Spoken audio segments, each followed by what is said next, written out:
MSSD BARM at your service. Assalamualaikum at magandang araw mga kabangsamoro.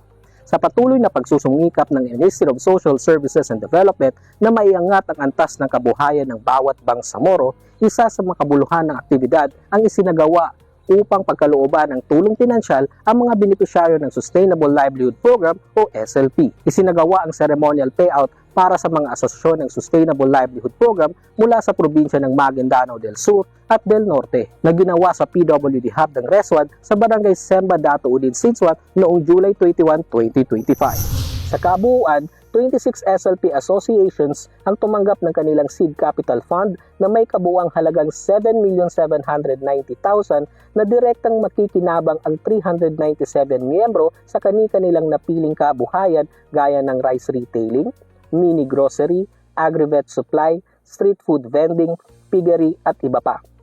Ilan sa mga nakatanggap ng pondo ay ang mga sumusunod: Maginapas SLPA, Limba Lubang Samoro SLPA, Hugpong Pangkabuhayan SLPA, Dungguan SLPA, Tagaligi Maridagaw SLPA, Lilingayan Marketing SLPA, at iba pang SLPA mula sa Sultan Mastura, South Pupi, Buluan, Dato Abdullah Sangki at iba pa.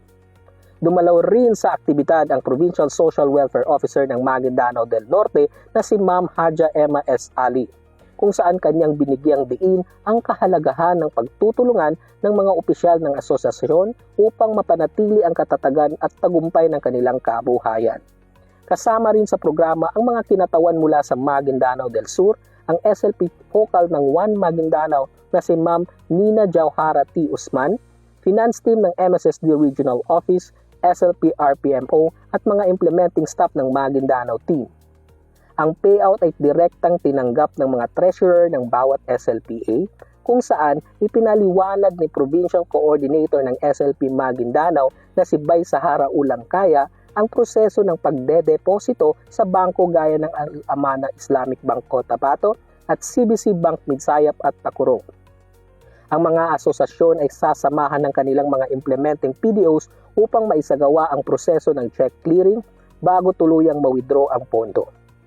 Habang hinihintay ang clearing, magsasagawa ng canvassing kasama ang monitoring PDOs. Pagkatapos ng go signal mula sa bangko, maaaring i-withdraw ang pondo.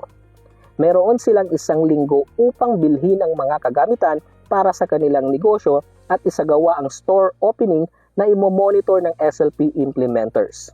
Ang SLP ay isa sa mga nationally funded program ng Ministry of Social Services and Development na nagbibigay ng tulong pinansyal at technical sa mga individual at asosasyon upang makapagsimula ng pangmatagalang hanap buhay. Ito po si Johan Faris O. Sapalo ng Sustainable Livelihood Program Communications Team ng Bangsamoro Muna, MSSD at your service. MSSD para sa Bangsamoro.